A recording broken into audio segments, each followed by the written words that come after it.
That morning, the courtroom felt colder than it should have. Not the kind of cold that comes from air conditioning or early autumn drafts seeping through old windows.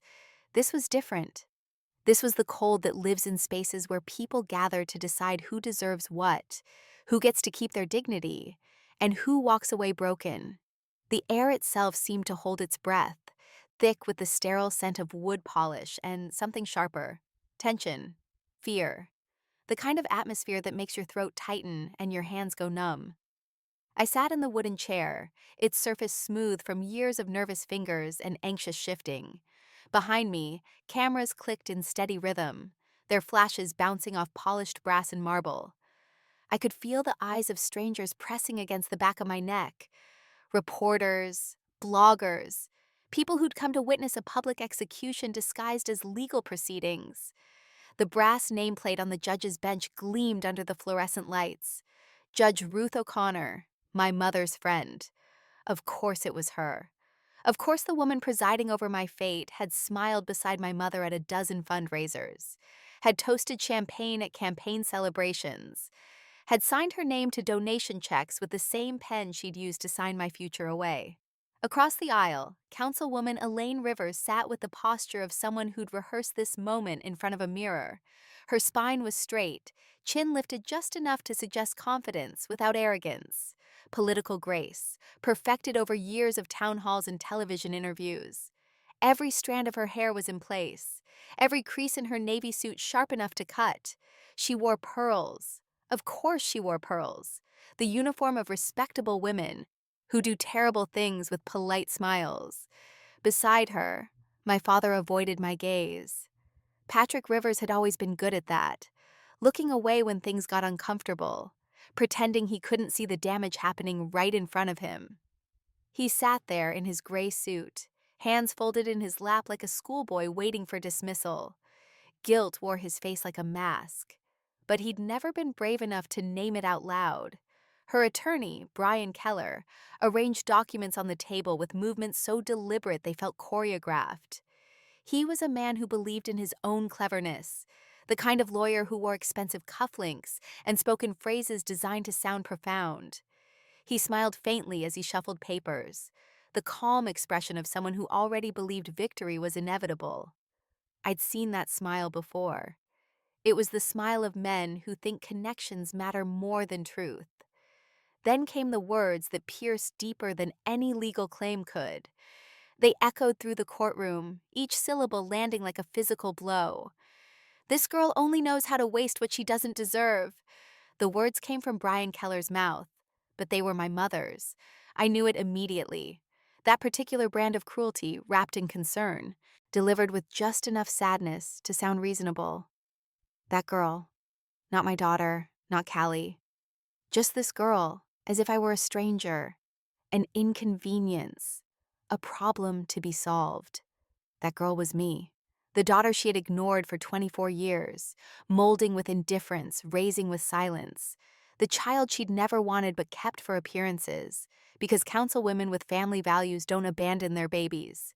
Now I was the obstacle standing between her and the fortune my grandmother Jean Abbott had left behind, in a will that couldn't be rewritten, no matter how many lawyers she hired. It wasn't the greed that chilled me. I'd expected that. Money does strange things to people, turns love into calculation, transforms family into competition. What chilled me was the ease of it, the performance, the way she sat there, hands folded, expression carefully neutral, while her attorney delivered insults she'd probably written herself. She'd turned cruelty into strategy, and strategy into art. The judge nodded. It was a small movement, barely noticeable. But I saw it. A faint dip of her chin, an almost imperceptible signal of agreement. Judge Ruth O'Connor, my mother's friend, nodding along as I was reduced to a waste of resources. The lawyer's smile widened, just slightly. That small, confident smirk that lives on the faces of men who know the game is rigged in their favor. But they didn't know what I'd been preparing. They didn't know about the nights I'd spent building a wall of evidence, brick by brick, document by document. They didn't know that justice in Redmond Hills might often come with a price tag. But I'd learned to pay in a currency they didn't expect. My pulse steadied. My hands, which had been trembling moments before, went still. I felt my breath slow, felt my spine straighten. The fear that had lived in my chest for months transformed into something harder, something useful. When I rose from my chair, the sound of wood scraping against marble echoed through the silent courtroom. It felt like the beginning of an ending. I stood, gripping the folder that held everything they thought they'd buried. My voice, when it came, didn't shake. Judicial disclosures. 2 words. That's all it took. 2 words to end the performance, to shatter the illusion, to turn the courtroom into something they could no longer control. If you've ever watched someone twist family into a weapon, you know what comes next. If you've ever stood in a room where power thought it had already won, you understand the silence that followed. Because what happened in that courtroom didn't just rewrite my story, it rewrote everything they thought they could control. Childhood never felt like the beginning of anything. It felt like waiting in a house built for someone else's ambitions, someone else's image, someone else's version of success. Redmond Hills was the kind of town where perfection was currency. Lawns stayed trimmed, families stayed polished, problems stayed hidden behind closed doors and smiling Christmas cards.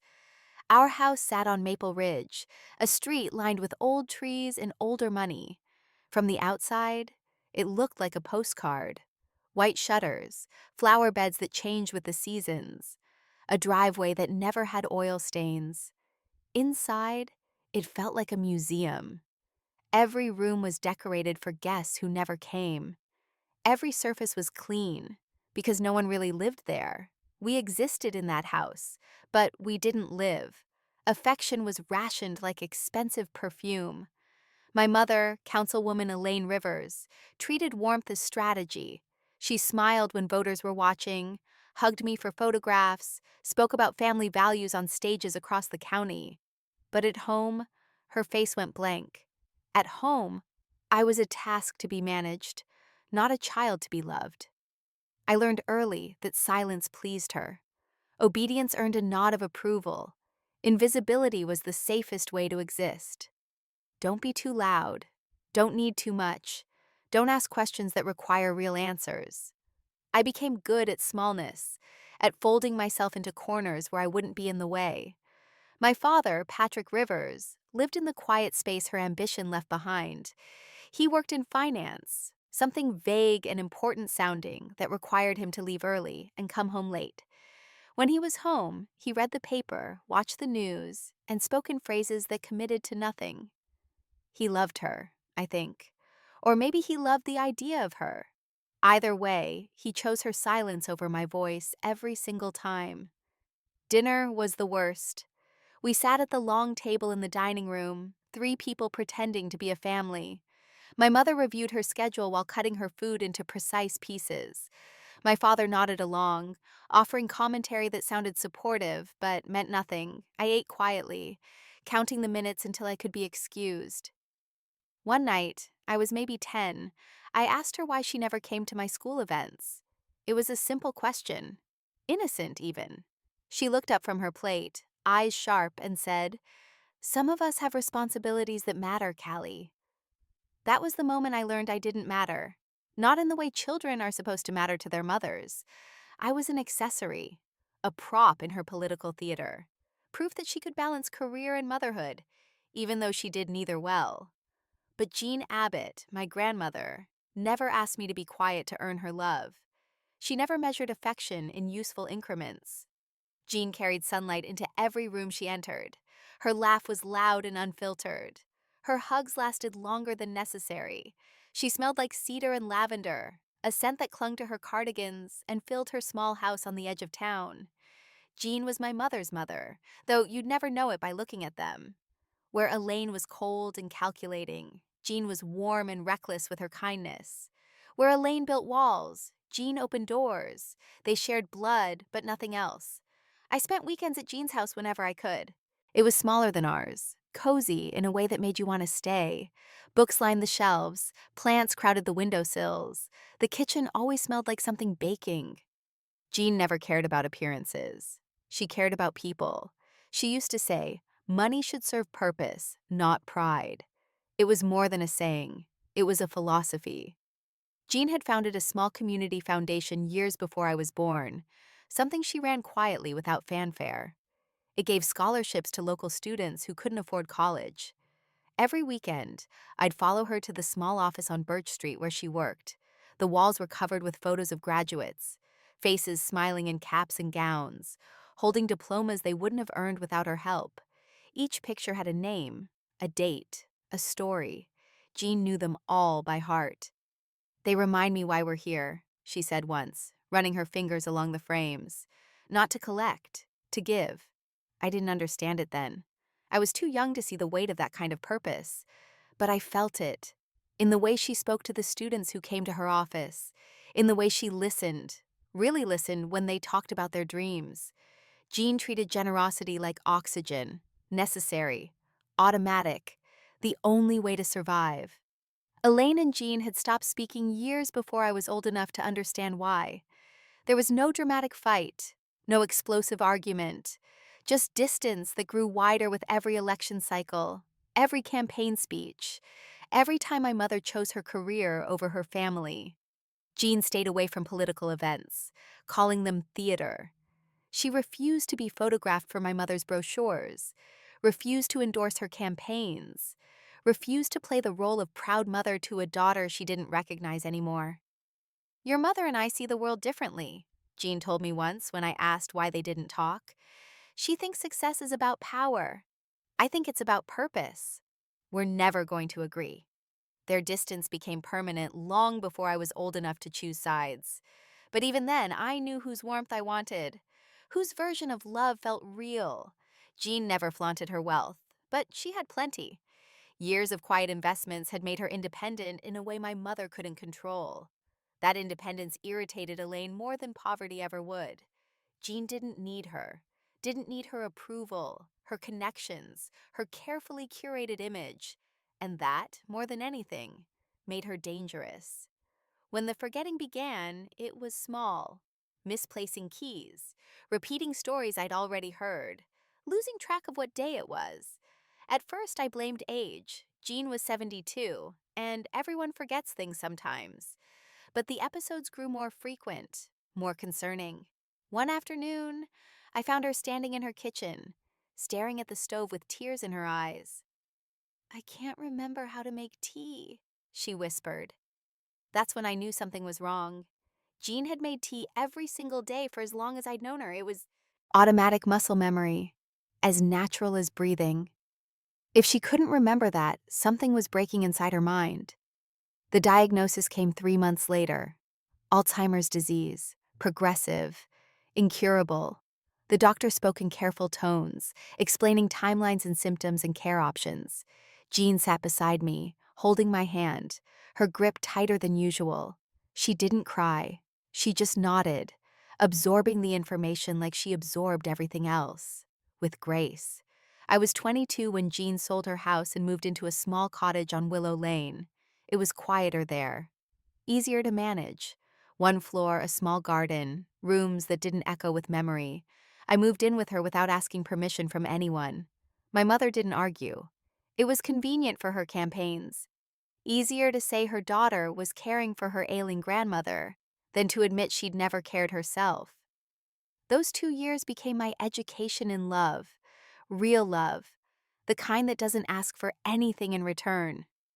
Jean's mind flickered like an old film reel, skipping scenes, looping back, losing track of time. But even when she forgot my name, she smiled at me like her heart still remembered. She hummed old songs while I cooked dinner, songs from her childhood, from wars and jazz clubs and moments I'd never know. I learned patience from repetition, saying the same things a dozen times until they stuck. I learned courage from exhaustion, waking up in the middle of the night when she wandered, gently guiding her back to bed. I learned grace from watching her fade without bitterness, accepting the loss of herself with more dignity than most people face a bad day. My mother visited only when cameras did. She'd arrive in a freshly pressed suit, carrying flowers she'd bought at the grocery store on the way over. She'd smile for the photographer, hold Jean's hand for exactly as long as the shutter clicked, then leave before the light faded. The nurses whispered about how polished she looked, how devoted she seemed. I stayed silent. Anger was useless against someone who turned guilt into branding. The final winter was the quietest. Jean spoke less, slept more, held my hand longer. Some days she knew exactly who I was. Other days, I was a stranger she trusted anyway. I found comfort in the small things. The way she still smiled when I brought her tea. The way she'd hum when I brushed her hair. One night, while cleaning out her desk, I found old notebooks tucked in the bottom drawer, letters she'd written but never sent, recipes in her careful handwriting, speeches she'd prepared for foundation events but never delivered. Among them was a sealed envelope with my name on it. For Callie, open when I'm gone. Inside was a letter and a notarized will. The letter was written in her neat script, the words shaky but legible. My darling Callie, if you're reading this, I'm already somewhere I can't come back from. I want you to know that loving you was the easiest thing I ever did. You have your mother's intelligence and your grandmother's heart. Use both. I'm leaving everything to you. Not because I don't trust your mother, but because I do. I trust her to be exactly who she's always been. The foundation, the house, the savings, all of it is yours. Kindness has to be inherited the same way money is, or it vanishes. Don't let it vanish. Don't let her turn you into what she became. Stay soft, even when the world tells you to harden. Stay generous, even when it costs you. I'll be watching, sweetheart. Always. Love, Jean. I read the letter 3 times before the tears came. It wasn't grief yet. It was something heavier. Responsibility. Legacy. The weight of being trusted with something precious. Jean passed away on a Tuesday morning in early spring. The hospice nurse called just after dawn. I'd been there the night before, holding her hand, whispering promises I wasn't sure I could keep. But by morning, she was gone, quietly, peacefully, the way she'd lived. I didn't cry at first. Grief had been living with me for months already, moving in slowly, making itself comfortable. This was just the final chapter of a story I'd been reading for 2 years. I organized the funeral alone. My mother arrived on the day of the service, dressed in black silk, greeting donors and old friends with camera-ready sorrow. She gave a speech about family unity that drew polite applause from people who didn't know the truth. She spoke about Jean's legacy as if she'd been part of it, as if she hadn't spent the last decade pretending her mother didn't exist. I stood beside the casket, shaking hands, accepting condolences, holding together the pieces of myself that wanted to scream. For a while, peace existed in paperwork. I filed documents, answered letters, transferred accounts. I began running Jean's foundation, approving scholarships, meeting students, carrying on the work she'd started. It felt right, purposeful, like I was holding onto her hand even though she was gone. Then, 3 months after the funeral, an envelope appeared at my door. Heavy paper, expensive printing, the logo of Keller and Associates stamped in gold across the top. My mother's attorney. I opened it standing in the hallway, still wearing my coat. The letter was formal, clinical, full of legal phrases that meant one thing: contest. My mother was contesting the will. She was claiming undue influence, arguing that I'd manipulated a sick woman into leaving me everything. She was demanding her rightful share of the estate, plus damages for emotional distress. I read it twice, feeling my chest tighten, my hands go cold. Then I heard heels on the walkway outside. Sharp, quick, purposeful. I knew those footsteps. The door opened, and there she was. Elaine Rivers, councilwoman, mother, stranger. She didn't knock. She never knocked. She walked in like she still owned the space, like I was the one intruding. Her eyes scanned the room, taking in the furniture, the photos, the evidence of a life I'd built. Without her, when she saw the letter in my hand, something flickered across her face, not regret, satisfaction. "We need to talk," she said, her voice smooth, practiced. "This doesn't have to get ugly, Callie." But it was already ugly. It had been ugly for years. This was just the moment the mask finally slipped, revealing what I'd always known underneath. Power doesn't mourn, it plots. And in her eyes, I wasn't her daughter anymore. I was the mistake standing between her and control. That was the day I realized love in our family had skipped a generation. The one who had cherished me was gone, and what remained was the beginning of a war I hadn't chosen, but would have to finish. By early autumn, peace had become a distant memory, something I'd once believed in but could no longer reach. The hills around Redmond glowed gold and rust, trees preparing for winter, the landscape pretending calm while tension coiled beneath every polite conversation. My mother had found her rhythm again, not in motherhood, not in grief, but in warfare, disguised as concern. It began with whispers, the kind that spread through small towns like wildfire. Callie Abbott isolated her grandmother. Callie convinced a sick woman to change her will. Callie took advantage of someone who couldn't protect herself. The rumors grew their own names, their own lives. They multiplied in coffee shops and church basements, passed along by people who didn't know me but felt entitled to an opinion. Then came the articles. Local news outlets picked up the story. Daughter inherits fortune amid family concerns. Councilwoman raises questions about elderly care. Each headline suggested manipulation without making direct accusations. Each photo showed my mother looking somber, thoughtful, appropriately heartbroken. The language was careful. Lawyers had reviewed every word. But the message was clear. I was the villain. She was the victim. And public opinion, that fickle beast, was starting to turn. In Redmond Hills, rumor was currency. Perception mattered more than truth. Councilwoman Elaine Rivers knew that better than anyone. She'd built her entire career on crafting narratives, shaping stories, turning herself into whatever version the voters needed to see. Now she was using those same skills to destroy me. I didn't need confirmation. The fingerprints of her strategy were everywhere. The timing of the articles, the quotes from unnamed sources, the photographs of her visiting Jean's grave, hands folded in prayer, cameras capturing her from just the right angle. It was a performance, and she was playing to an audience that wanted to believe her. My father called once, his voice cautious, tentative.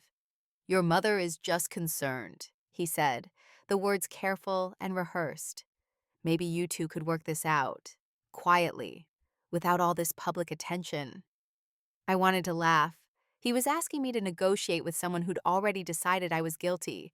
He was asking me to make peace with a woman who'd declared war, but I kept my voice steady.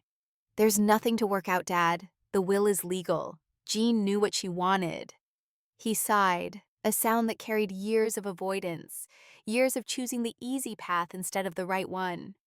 "She's not going to let this go, Callie." "Neither am I." I ended the call gently, but my hands were shaking. Fear tried to take root, tried to convince me that maybe I couldn't win this.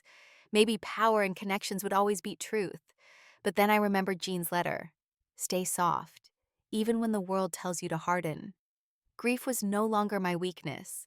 It had transformed into something harder, something sharper, armor. I hired Alicia Grant 3 days later. She came recommended by a law professor I'd met through Jean's foundation, a woman who specialized in cases where families turned ugly. Alicia was in her mid-40s, with short gray hair and eyes that missed nothing. She didn't offer comfort. She didn't promise easy victories. She offered process, strategy, precision. Her office was small, cluttered with case files and legal texts. We sat across from each other, and she listened without interrupting while I explained everything. The will, the rumors, my mother's campaign against me. When I finished, she leaned back in her chair and nodded once. "Document everything," she said. "Every call, every article, every statement, every rumor you hear. We're building a case, and cases are built with evidence, not emotion." The goal, she explained, wasn't to fight emotion with emotion. It was to fight pressure with precision. My mother wanted me to react, to lash out, to give her ammunition. Alicia's strategy was the opposite. Stay quiet, stay focused, let the evidence speak.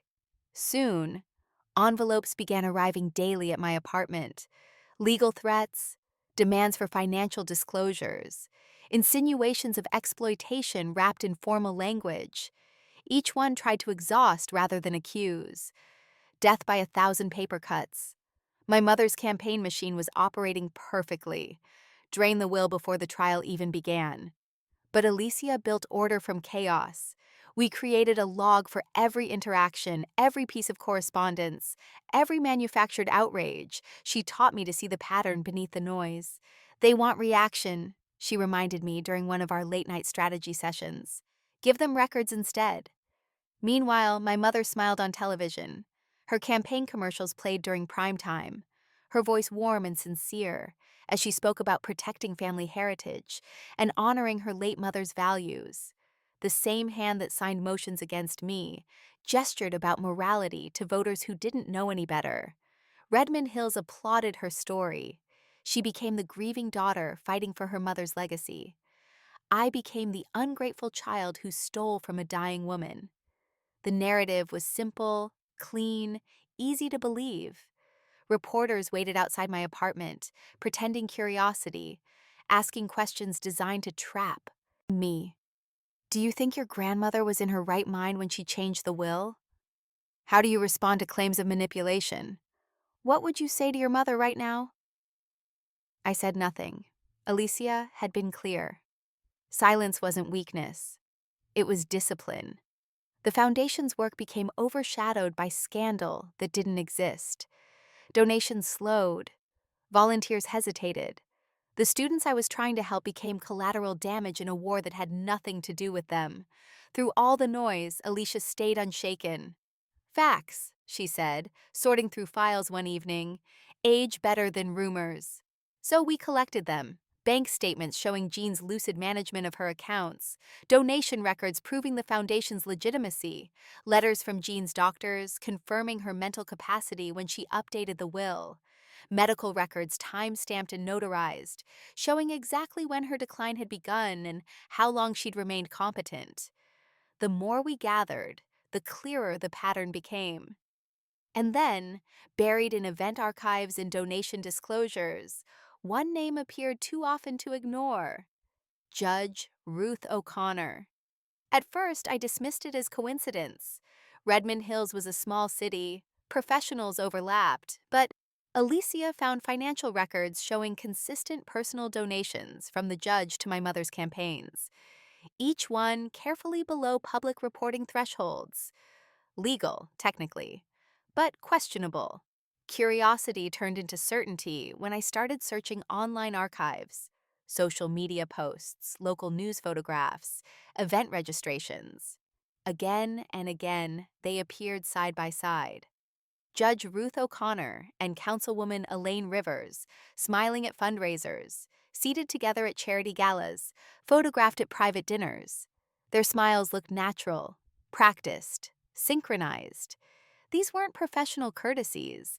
They were evidence of friendship, of connections strong enough to blur boundaries most judges wouldn't dare cross. My grandmother used to say, "Integrity doesn't erode overnight. It dissolves quietly until the reflection in the mirror belongs to someone else." That's what I saw in those photos. Two women who'd convinced themselves that loyalty to each other mattered more than loyalty to the law. When public slander failed to break me, the threats shifted tone. Anonymous messages appeared in my inbox. Think carefully about your next steps. You don't want this to get worse. A car lingered outside my building one night, engine idling, headlights pointed at my window. When I called the police, it was gone by the time they arrived. Fear tried to introduce itself, tried to convince me I was in over my head. But I had learned discipline from caregiving, from 2 years of watching someone I loved disappear piece by piece. I knew how to stay still under chaos. I knew how to function through exhaustion. Alicia insisted we stay silent publicly. "They'll use your defense as confession," she warned. "Let them think they're winning." So we worked quietly, layering facts like bricks, building a wall they wouldn't see until it was too late. My apartment transformed into a war room. Folders stacked on every surface, timelines pinned to the walls, photos organized by date, each one a thread in the web connecting my mother's power to the judge's favor. It no longer looked like a home. It looked like a blueprint of corruption. Elaine's empire ran on control. Mine was learning patience. She had always won by being louder, by dominating the narrative, by making sure her version of the story was the only one people heard. I would win by being exact, by documenting every lie until the truth had nowhere left to hide. Each document became its own verdict, each photo, a mirror she couldn't escape. The final connection arrived one evening, buried in a forgotten event archive from 8 years ago. Judge O'Connor had officiated the opening fundraiser of Elaine's first campaign for city council. Her signature sat beside my mother's on the sponsor list, preserved in glossy ink on official letterhead. It was small, almost elegant, and completely damning. I stared at the document under my desk lamp, the glow painting my hands pale. My fingers traced the signatures, feeling the weight of what they represented. Somewhere between the fear and the fatigue, a realization surfaced, sharp and clear. This wasn't about inheritance anymore. It wasn't even about justice. It was about exposure. For years, my mother had built a machine that shaped perception, that turned lies into truth and truth into irrelevance. Now, that same machine had left a trail too intricate to erase. The pressure she'd designed to crush me was starting to collapse inward, and she didn't even know it yet. Morning arrived without promise, the sky a pale wash above Redmond Hills. The color was indifferent, as if the heavens themselves had decided not to take sides. But beneath that neutrality, a storm was building, quiet and deliberate. Alicia had said it during one of our planning sessions, her voice steady over cold coffee. Every battle needs structure. I took her advice literally. My living room became command central, a space where emotion gave way to evidence. Folders stacked like bricks along the walls, timelines pinned across a corkboard, red strings connecting events, dates, names. Photos marked in neat columns, sorted by relevance, each one a piece of the puzzle I was assembling. I didn't need rage to fight. I needed rhythm, discipline, the kind of focus that turns chaos into clarity. Each document felt heavier than paper. They carried years of entitlement, years of my mother believing she was untouchable. They carried the fingerprints of a system designed to protect people like her, people who knew how to smile for cameras while sharpening knives behind closed doors. Councilwoman Elaine Rivers wasn't just a mother defending her pride. She was a public figure defending her image, and image in Redmond Hills had rules sharper than any law. Alicia Grant reviewed every file with the patience of a surgeon preparing for a complex operation. She built our case piece by piece, turning suspicion into sequence, transforming my memories into cold, hard logic. I watched her work, watched her transform fear into evidence, grief into strategy. The process numbed me at first. It demanded discipline, not emotion. While others lived their lives, went to work, had dinners with friends, I lived in records, tax forms, donation receipts, property transfers, social event logs, account statements.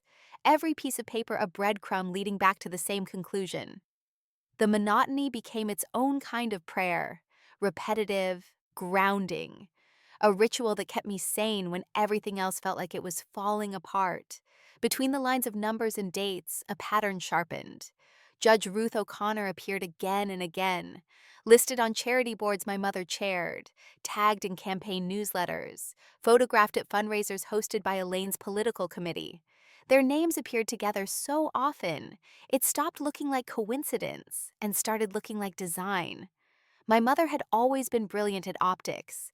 She understood that power wasn't just about who you knew, but about how you displayed those connections.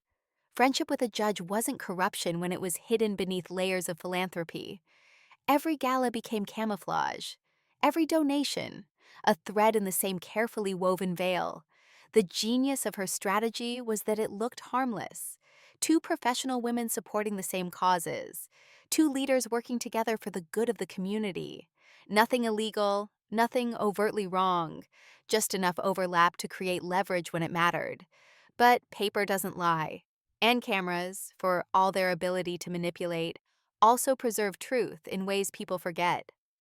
I began collecting not just documents, but details, the dates of overlapping events, the sequence of financial filings, the repetition of names on guest lists. Each discovery was a brick in the wall Alicia wanted me to build, a barrier made not of anger, but of accuracy.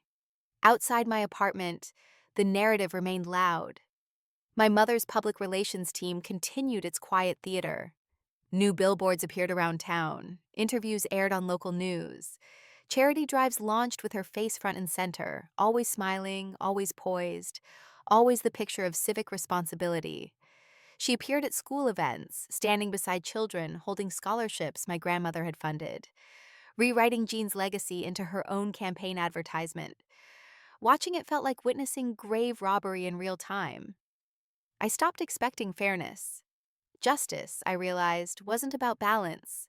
It was about endurance, about outlasting the people who thought time was on their side. The more pressure they created, the steadier I became. The human body adapts to strain.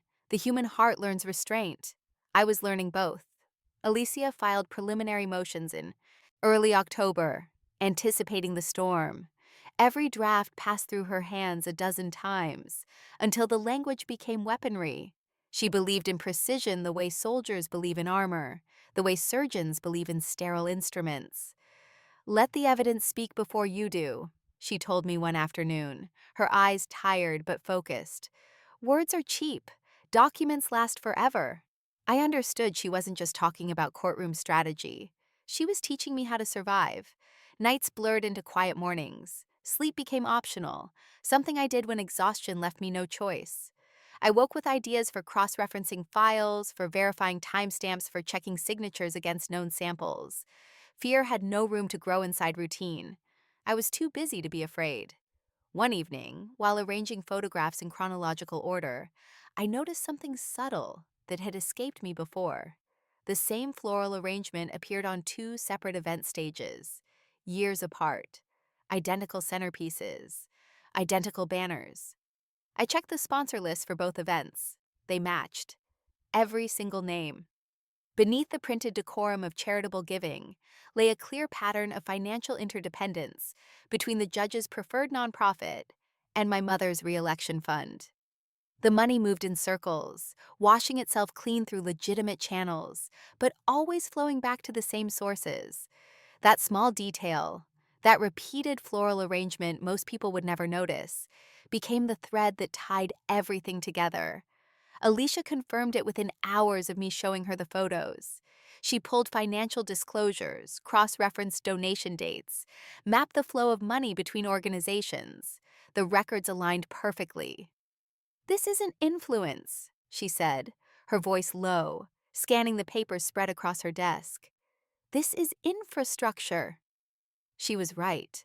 What I'd uncovered wasn't corruption born from desperation or greed. It was architecture built over years, steady and deliberate.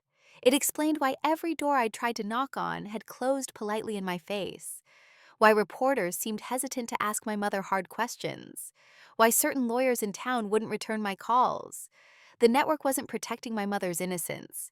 It was protecting its own convenience. She was a cornerstone in a structure that benefited too many people to let collapse. I realized then that the wall I was building wasn't just defense. It was containment, a way to trap the system that had cornered me, to force it into a space so small that movement became impossible. Each document tightened the box around their lies. Each photo closed another exit. Each timeline removed another excuse. By late winter, our case stood ready. Alicia assembled the evidence into sequences that even a biased mind couldn't ignore. She organized everything into exhibits, labeled and indexed, cross-referenced and verified. We had witnesses, we had timelines, we had financial records that told a story my mother couldn't rewrite.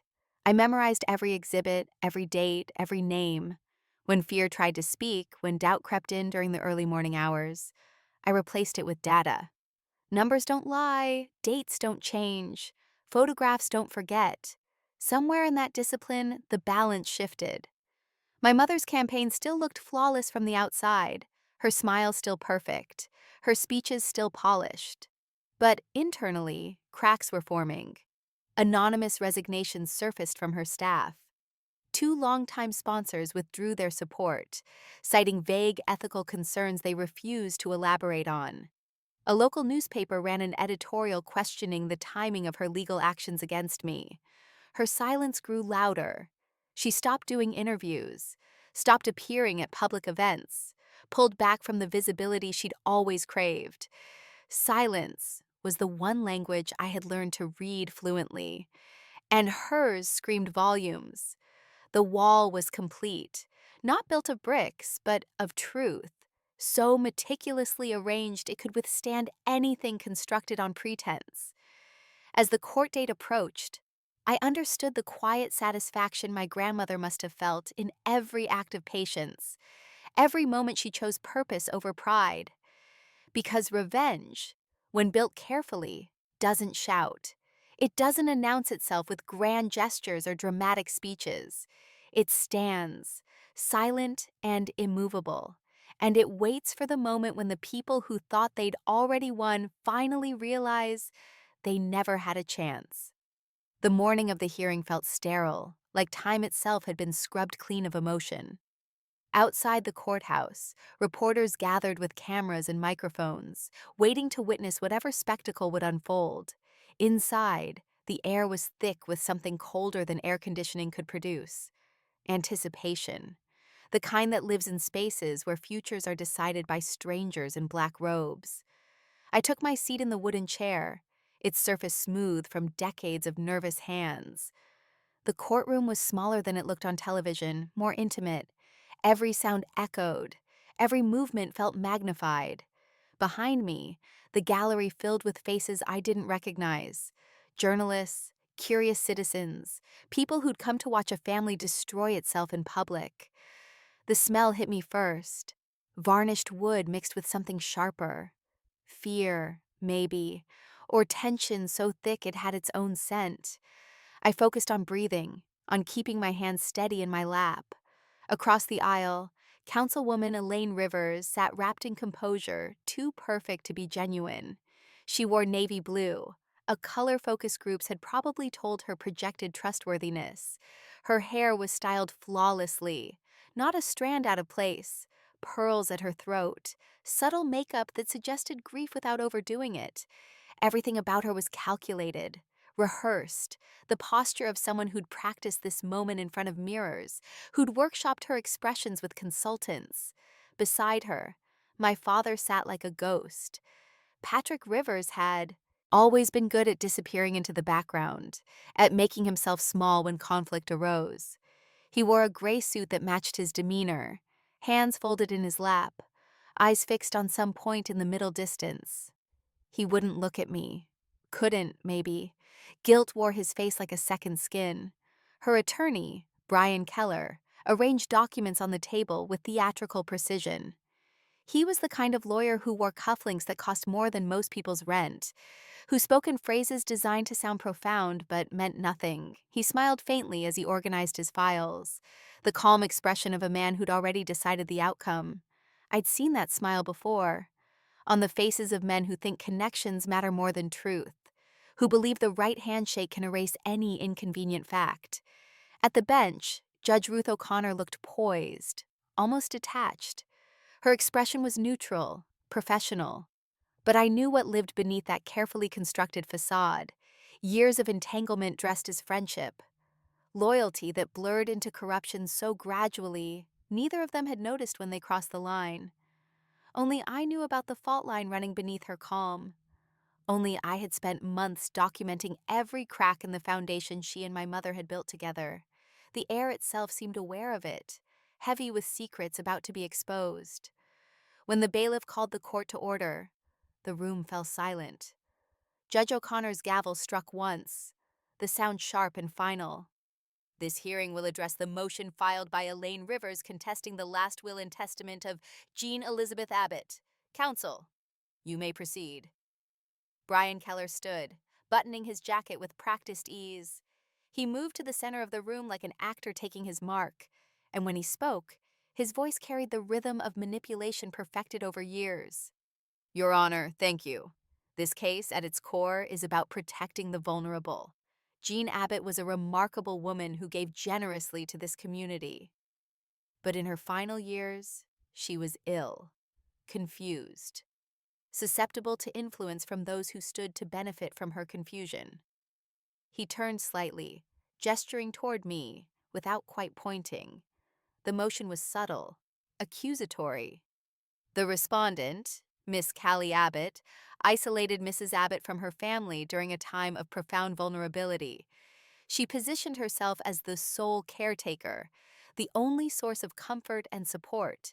And in doing so, she manipulated a dying woman into rewriting her will, cutting out Mrs. Abbott's own daughter, my client, who had a rightful expectation of inheritance. Every phrase was designed to shrink me, to paint me as predatory, selfish, too young to understand the weight of what I'd done. I didn't react. Alicia had trained me for this. Let them exhaust themselves first. Let them build a house of cards before you show them the wind. The hearing stretched like elastic, each minute pulling tighter. Brian presented his case with theatrical flair. He called my mother to the stand, and she delivered a performance worthy of an award. She spoke about her mother with tears in her eyes, voice trembling at precisely the right moments. She talked about how much she'd loved Jean, how she'd wanted to be there more, but her responsibilities as a councilwoman had kept her away. She painted me as someone who'd taken advantage of her absence, who'd poisoned her mother against her own daughter. I just want to understand why, she said, her voice breaking. Why my own mother would turn her back on me in favor of someone who only appeared when there was something to gain. It was a masterclass in manipulation. To anyone who didn't know the truth, it would have been heartbreaking. To me, it was choreography. Every pause calculated, every tear placed for maximum impact. The audience shifted in their seats. I could feel sympathy being shaped in real time, molded by tone and inflection rather than fact. Then came my turn. I stood, carrying the folder that had become both shield and sword. My hands didn't shake. My voice didn't waver. The courtroom seemed to shrink as I approached the table, the light above the judge's bench reflecting off the polished floor like a spotlight. Alicia had drilled this into me. Facts don't need volume. They only need sequence. I began with the easy pieces, Jean's medical records, showing exactly when her Alzheimer's had been diagnosed and when the will had been updated. The dates didn't overlap. She'd changed her will 8 months before her diagnosis, when her mind was still sharp, still fully hers. Jean Abbott was evaluated by 3 separate physicians, I said, my voice steady. Each confirmed her mental competency at the time the will was executed. Their affidavits are included in Exhibit C. I moved through the documents methodically. Bank statements showing Jean's careful management of her finances. Letters she'd written to her attorney, discussing her wishes in clear, lucid language. Testimonies from Foundation board members who'd worked with her during that period, all confirming she'd been fully capable of making her own decisions. Each exhibit built upon the last, creating a timeline that left no room for doubt. Then I shifted, changed direction in a way Brian Keller hadn't anticipated. Your Honor, I'd like to address a separate but relevant concern: the integrity of these proceedings. Judge O'Connor's expression flickered. Just for a second. A micro-expression of surprise quickly smoothed over. Miss Abbott, she said, her tone warning. This hearing is to address the validity of the will, not, with respect, Your Honor, it's directly relevant. If this court is compromised by conflicts of interest, then any ruling made here is invalid. The room went still. Even the reporters stopped typing. I pulled out the first photograph. Judge Ruth O'Connor and Councilwoman Elaine Rivers standing together at a fundraising gala, hands clasped, smiling like old friends. This was taken 4 years ago at the Spring Charity Ball, an event organized by my mother's campaign committee. I placed another photo beside it. This one is from 6 years ago, Same event, same sponsors. Another. This is from a private dinner hosted by the Redmond Business Council. Judge O'Connor is seated at my mother's table. I continued, laying them out one by one. A visual timeline of connection, of friendship, that had crossed professional boundaries so many times, it had worn a permanent path. Financial disclosure records show that Judge O'Connor has donated to every single one of my mother's campaigns, each donation carefully structured to remain below public reporting thresholds. Brian stood. Objection, Your Honor. This is character assassination. Personal donations are legal and relevant, I interrupted, when the person making those donations is presiding over a case involving the recipient. That's not friendship, Your Honor. That's conflict of interest. The final photograph slid across the table. Judge O'Connor standing at a podium, microphone in hand, speaking at the launch event for Elaine's first city council campaign. Her signature sat beside my mother's on the sponsorship committee list. The courtroom held its breath. Judge O'Connor's face went pale, not dramatically, not obviously, but I saw it. The blood draining, the muscles tightening around her eyes. Her hand trembled as she reached for her gavel, then stopped, as if unsure what to do with it. For a fraction of a second, her control fractured completely. And in that moment, she nodded. A tiny, unconscious movement. Agreement with something my mother's lawyer had said earlier, some claim about my unworthiness. The gesture was instinctive, unguarded, but it was captured, seen, noted. The mask cracked in full public view. Alicia stood, her voice cutting through the stunned silence. Your Honor, we move for immediate recusal based on clear and documented conflict of interest. This court cannot provide impartial judgment when the presiding judge has personal and financial ties to one of the parties. The silence that followed felt alive, pulsing with shock and realization. Judge O'Connor tried to recover. She straightened in her chair, cleared her throat, arranged her face back into something resembling professional detachment. But it was too late. The damage was done. Everyone in that room had seen the facade slip, had seen the truth underneath. This court will take a brief recess, she said, her voice thin, strained, to consider the motion.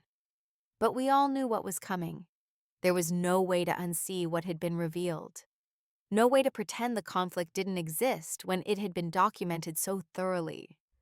When court reconvened 30 minutes later, Judge O'Connor's demeanor had changed completely. The confidence was gone, replaced by something defensive and fragile. She read from prepared notes, her voice mechanical, stripped of authority. After review of the evidence presented, this court finds no legal basis to contest the will of Jean Elizabeth Abbott. The will is upheld as valid and legally binding. All claims of undue influence are dismissed. Her eyes never met mine as she spoke. She addressed the room, the walls, anywhere but the people who now knew what she'd done. Furthermore, she continued, her voice wavering, in the interest of maintaining judicial integrity, I am referring this matter to the State Judicial Review Board for evaluation of potential conflicts of interest. It wasn't an admission of guilt. It was self-preservation, an attempt to control the narrative before someone else did. The gavel fell. The sound echoed like a door closing on a career built on compromises too small to notice until they became a pattern. Across the aisle, my mother's face remained perfectly still, but the stillness was different this time. It wasn't the practiced calm of a politician. It was shock, the frozen expression of someone watching their carefully constructed world collapse in real time. She'd built an empire on control, on managing perception, on ensuring her version of the story was the only one people heard. And I had just burned it down with nothing but paper and patience. When the reporters moved, chasing statements and scandal, I stayed seated. I watched Elaine Rivers stand, watched her gather her composure like scattered papers, watched her walk toward the exit with her spine straight and her chin lifted. But I saw what no one else did. The tremor in her hands, the way her breath caught, the moment she realized the narrative was no longer hers to control. That silence, that tiny surrender, was the quietest victory I'd ever known. The days that followed blurred together, stitched by headlines and the constant hum of public reaction. The courthouse emptied, but its echo stayed with me. The weight of what had happened settled into my bones, heavy but not unwelcome. Outside, reporters transform fragments of the hearing into currency. Courthouse drama exposes judicial conflict. Councilwoman's legal battle ends in scandal. The story spread through Redmond Hills like spilled ink, staining everything it touched. Inside my apartment, the silence felt too heavy to celebrate. Winning never sounded like triumph. It sounded like relief. Like the moment you finally set down a weight you'd been carrying so long, you forgot what your shoulders felt like without it. Judge Ruth O'Connor submitted her resignation within a week. The official statement cited personal health reasons and a desire to spend more time with family. The language was polite, vague, designed to obscure rather than explain. But everyone knew the truth. The State Judicial Review Board opened an inquiry before her resignation letter was even filed. Each investigation revealed another thread: campaign donations spanning a decade, private appearances at political events, favoritism in case assignments that benefited my mother's allies, a pattern of ethical compromises too small to notice individually, but damning when viewed as a whole. Her name became shorthand for judicial corruption in local news. Opinion pieces questioned how many other cases she'd presided over with similar conflicts. Lawyers began filing appeals on rulings she'd made, claiming bias. Her legacy, carefully built over 20 years, unraveled in a matter of weeks. Councilwoman Elaine Rivers followed quickly down the same slope. The City Council launched an internal ethics review 3 days after the hearing. The questions were pointed, specific, informed by the evidence I'd presented in court. How long had the relationship with Judge O'Connor existed? Had she sought favorable treatment in other legal matters? Were there additional conflicts the public deserved to know about? She refused to answer most of them, citing advice from her attorney. But silence, in politics, is its own kind of confession. Donors evaporated overnight. Campaign contributions dried up. Longtime supporters issued carefully worded statements about pursuing other priorities.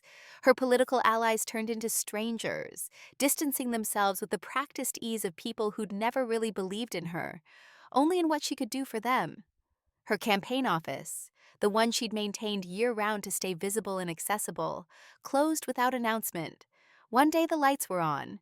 The next the windows were papered over with blank white sheets.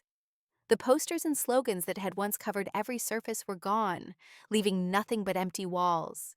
Her social media feeds, once updated multiple times a day with carefully curated content, fell silent. No more photos of community events. No more inspirational quotes. No more performances of civic dedication. For a woman who had built her entire life on visibility, disappearance was the cruelest sentence possible. I read none of the coverage. I couldn't. The vindication I thought I'd feel never came. Instead, there was just exhaustion and the strange emptiness that follows the end of something that consumed you completely. Alicia handled everything. She filed closing motions, responded to media inquiries with professional detachment, archived every document in case we ever needed them again. "We did more than win," she told me during our final meeting. "We exposed a pattern. That matters more than any single verdict." The word expose sounded clinical, detached, but I knew it wasn't painless. Exposure burns. It leaves scars on everyone involved, including the people who do the exposing. At night, I felt that burn most sharply. My phone buzzed with congratulations from people I barely knew, strangers who'd followed the case and wanted to tell me I'd done the right thing. I didn't know how to respond. Gratitude felt misplaced. Revenge felt hollow. Justice, I was learning, is quieter and lonelier than people imagine. It doesn't roar, it doesn't celebrate, it releases, and then it asks you to figure out what comes next. In Redmond Hills, people began rewriting their allegiances. The same voices that had praised my mother's leadership now praised accountability and transparency. The shift was surgical, impersonal, inevitable. Politics doesn't apologize. It adapts, moves on, forgets. I passed by the courthouse a few days after the hearing ended. The steps looked different, though nothing about them had changed. The building stood the same as always, solid and indifferent. I realized then that places never hold the weight. People do. And sometimes, the only way to move forward is to set that weight down. Not because you're done fighting, but because you're too tired to carry it alone anymore. Alicia's office called with final confirmations in mid-December. The estate was officially irrevocably mine. Every property, every account, every dollar my grandmother had entrusted to me. The law had spoken, and there was nothing left to contest.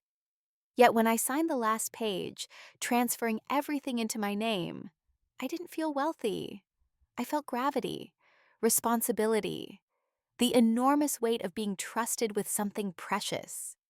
My grandmother's handwriting flashed through my memory. Her letter, the one she'd left for me to find. Kindness must outlive fear. The phrase echoed in quiet defiance of everything my mother had stood for. Elaine never reached out. No apology, no attempt at reconciliation, not even anger. Her silence felt strategic at first, like she was regrouping, preparing for another attack. But as weeks passed, I understood it differently. It wasn't strategy. It was absence. The absence of power, of control, of the tools she'd always used to shape the world around her. And she had no language for that, no script, no performance that could paper over the reality of having lost completely. The news cycle moved on, as it always does. New scandals emerged. New faces filled the spaces she'd left behind. Redmond Hills continued, indifferent to the people it had once elevated and then discarded. I returned to running Jean's foundation. The work felt different now, heavier with meaning. Every scholarship I approved carried her memory forward. Every student I met was proof that her legacy hadn't been erased by the people who'd tried to claim it. One afternoon in early January, I stood in the foundation office, looking at the wall of photographs. Graduates smiling in caps and gowns, holding diplomas they'd earned with her help. Jean's voice echoed in my memory. They remind me why we're here, not to collect, to give. I understood it now in a way I hadn't before. Legacy isn't about what you keep. It's about what you pass forward. It's about ensuring that kindness outlives the people who practice it, that generosity becomes its own inheritance. I added a new photo to the wall, a young woman named Sarah, the first scholarship recipient I'd approved after Jean's death.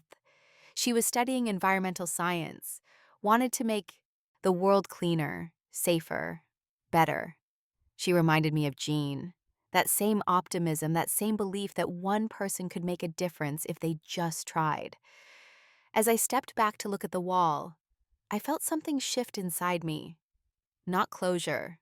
That wasn't the right word, but maybe peace. The kind that comes not from winning, but from knowing you honored someone who deserved to be honored. My phone buzzed. A text from Alicia. Just checking in. You doing okay? I smiled, typed back. Yeah, I think I am. Outside, winter was beginning to fade. The hills around Redmond would soon turn green again, the trees waking up from their long sleep. Life continuing its cycle, indifferent to human drama, moving forward because that's what life does. I locked the office and walked out into the cold afternoon. The air smelled like snow that hadn't fallen yet, like possibility. Somewhere in the distance, my mother was rebuilding whatever version of herself came after disgrace. My father was living in whatever quiet he'd retreated to. Judge O'Connor was discovering what life looked like without a gavel. I didn't wish them harm. I didn't wish them anything. They had become strangers, people I'd once known who'd made choices that led them away from who I needed them to be. And I had made peace with the fact that some relationships don't survive truth. Some families break not because of cruelty, but because of honesty. Jean had taught me that kindness wasn't weakness, that generosity wasn't naive, that choosing to give rather than take was the only kind of power that lasted. I carried her lessons like armor now. They protected me not from the world, but from becoming someone I wouldn't recognize. As I drove home through the quiet streets of Redmond Hills, I thought about the two words that had changed everything: judicial disclosures. Such simple words, such enormous consequences. But it wasn't the words themselves that mattered. It was the willingness to speak them, to stand in a room full of people who wanted you to stay silent and refuse. Truth doesn't roar, I realized. It just stands. And sometimes, standing is the loudest thing you can do. I pulled into my driveway as the sun began to set, painting the sky in shades of orange and pink. Inside my apartment, the war room had been dismantled, the folders put away, the timelines taken down, the corkboard cleared. What remained was just space, empty, but mine. I made tea the way Jean used to, letting it steep too long because I liked it strong. I sat by the window and watched the light fade, watched the day give way to evening, and for the first time in 2 years, I felt like I could breathe. The inheritance was mine. The foundation was mine. The future was mine. But more than any of that, I had kept my promise. I had protected her legacy. I had made sure her kindness outlived her. And in a family where love had skipped a generation, where warmth had been rationed and affection weaponized, that felt like the only victory that mattered, not because I'd won, but because she had. Even in death, Jean Abbott had proven that goodness, when given the chance, outlasts cruelty every single time.